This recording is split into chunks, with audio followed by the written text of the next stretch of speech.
শহীদ রাষ্ট্রপতি জিয়াউর রহমানের ৪৪তম শাহাদাত বার্ষিকী উপলক্ষে দোয়া ও মিলাদ মাহফিলের আয়োজন করা হয়েছে।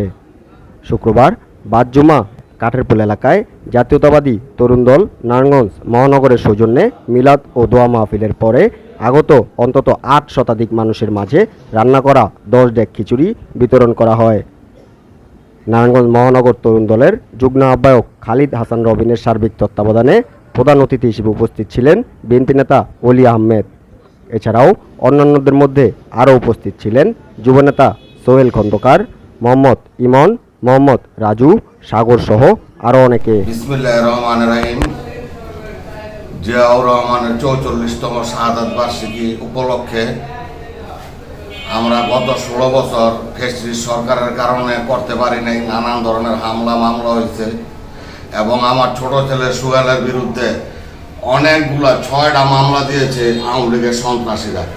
আওয়ামী লীগের সন্ত্রাসীরা আমাদের অনেক ভোগান্তি দিয়েছে, অনেক লাঞ্ছনা করেছে। আমরা এই বছর ৪৪তম শাহাদাত বার্ষিকী করতে যাই আমরা আনন্দিত এবং উৎফুল্ল।